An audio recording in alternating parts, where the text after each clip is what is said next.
My husband let his brother use our room while I slept on the couch. He's blood. You're just a phase, he said. His mother nodded. At least he can bring honor back to this family. I slept with my purse as a pillow. But a month later, they woke up to find Daniel and I met in Flagstaff. I worked long hours as a paralegal at a small firm. He ran his father's old construction business, small jobs, local gigs. He wasn't flashy, but he had this calm, steady presence. Or so I thought. I liked that he didn't try to impress me with words. He just worked, came home, and treated me like I mattered.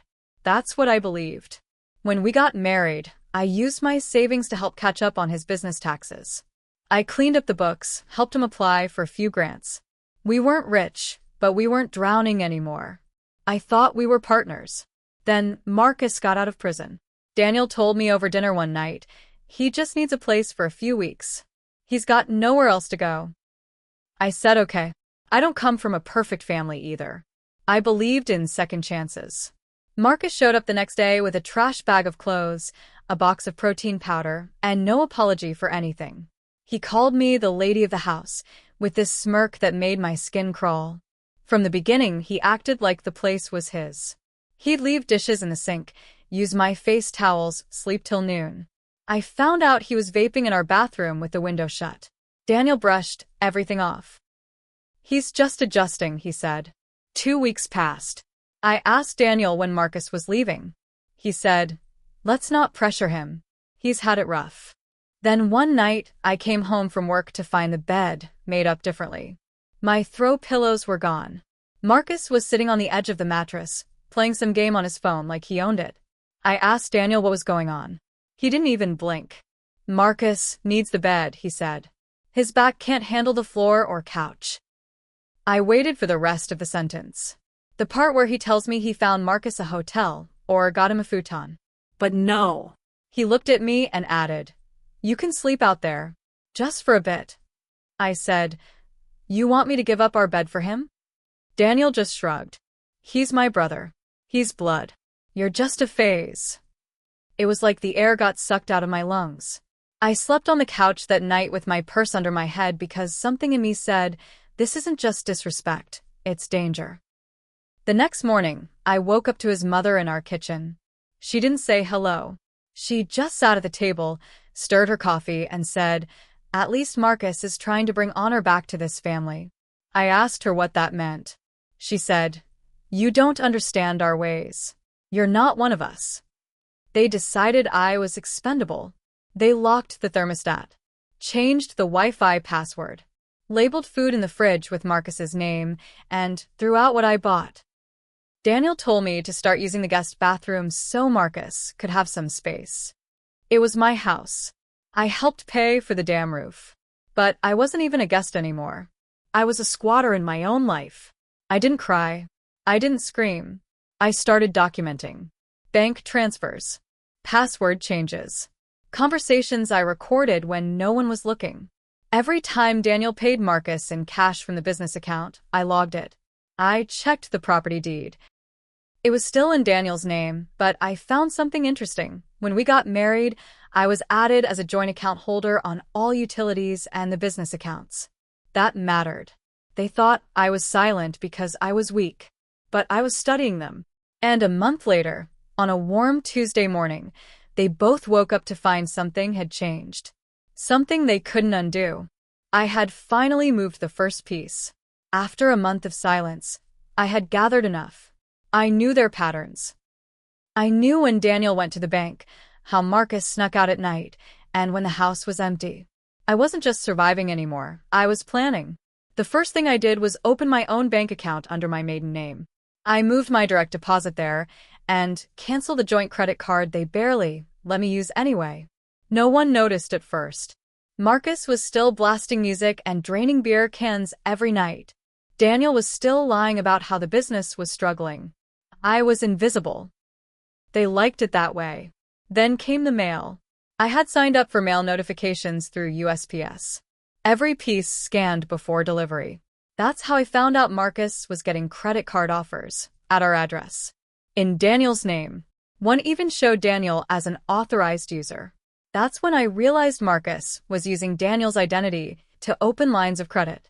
And Daniel either didn't care or wasn't on it. The house was a wreck. Bills started going unpaid. I knew because collectors were calling our landline, the one Daniel never used, but I answered. The water bill was 3 months late. The electricity was nearly shut off. Still, Daniel acted like everything was fine. One night, after they left for a bar run, I opened Daniel's desk drawer. I found 2 things: a new debit card in Marcus's name tied to the business account, and an envelope. Inside were papers for a private loan Daniel had taken out against the house. He'd used our home as collateral for $35,000. I wasn't even consulted. I took pictures of everything. I saved PDFs. I built a digital trail so long and so detailed it would take a forensic accountant days to unpack. But that wasn't the plan. The plan was slower. Legal. Cold.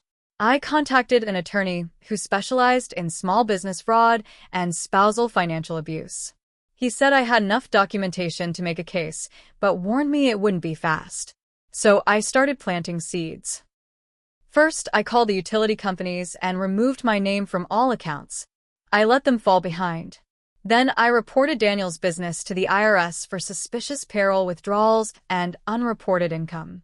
I knew they'd freeze his accounts for review. Then I went for the kill shot. I transferred my ownership stake in the business checking account, only 15%, but still legal thanks to our marriage, into a separate account I opened under the business name. I did it on a Friday night, knowing it wouldn't be flagged until Monday. That same weekend, I disappeared. I packed a single suitcase and left. No note. No warning. I stayed with a coworker in Scottsdale and shut off my phone. Monday morning, they woke up to no electricity, frozen bank accounts, and a voicemail from my lawyer. Daniel tried to call. Marcus texted me 3 times. Come home. This is your fault. We'll fix it. There was nothing left to fix. They broke me first. But I rebuilt myself in silence. And now everything they built, on lies, on using me, is starting to collapse. For a few days, it felt like peace. I stayed in Scottsdale, worked remotely, slept without clutching my purse. My lawyer filed motions to separate my finances. We began paperwork to dissolve the business partnership and divide assets. Arizona is a community property state. Daniel never thought about that. He assumed because the house was in his name, he owned it. He was wrong. Then I got the message. It came from my old coworker, Rachel, who still lived near us in Flagstaff. She texted, "Did you sell your furniture? Marcus posted your couch and coffee table on Facebook Marketplace." I froze. I checked. There it was, my couch, my bookshelf, my grandmother's antique mirror. Up for sale. The listings were under a burner account, but the background was unmistakably my living room. They were liquidating my belongings. I went back the next day with a police escort and a locksmith. I had the legal documents showing I was still part owner of the residence. Marcus was there, hungover and barefoot, when the cops told him to step aside. I changed the locks. They had 20 minutes to pack and leave. Daniel showed up mid-process. Try to play it cool. "You're overreacting. We'll work this out." I handed him a printed list of everything missing from the house and told him to return the items or face charges. He laughed in my face. That was the final twist for him. I reported the thefts. Pressed charges. I had screenshots, receipts, time-stamp listings. Marcus was arrested 2 weeks later for fraud and petty theft. Daniel got slapped with a civil lawsuit for breach of fiduciary duty. My lawyer was relentless. But the part they didn't see coming? I contacted the woman Marcus had been secretly seeing. Yes, I found out he was using dating apps. I sent her proof of his criminal record, his current charges, and screenshots of texts he'd sent trashing her behind her back. She dumped him and sent everything to his parole officer. Marcus violated his parole. Back inside, he went. Daniel didn't fare much better. With the accounts frozen and a tax audit hanging over his head, the business collapsed. I took the only remaining work truck as part of the divorce settlement. The house sold. I got half the proceeds. Enough to pay off my debt, relocate, and start over.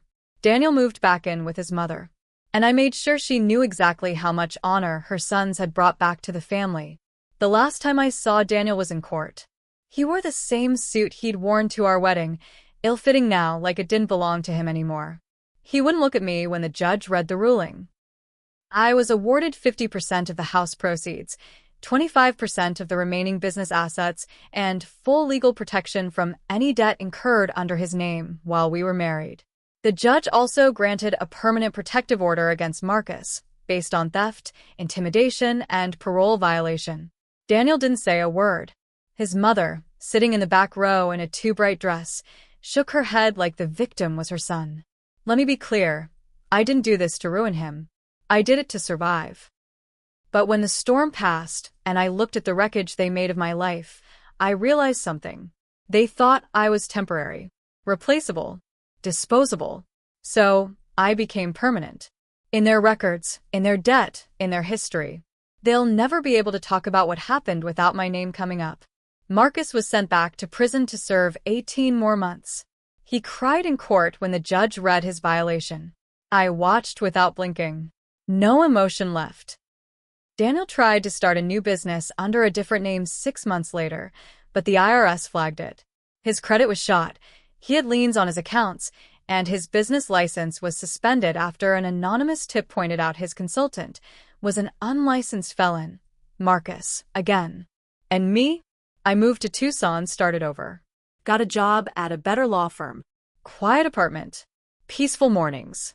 No one breathing down my neck. No one sleeping in my bed without me. One night, nearly a year after I left, I got a letter forwarded from our old address. Handwritten. No return name. Inside, in shaky script, it said, "You got what you wanted. I hope you're proud." I threw it away, because I didn't get what I wanted.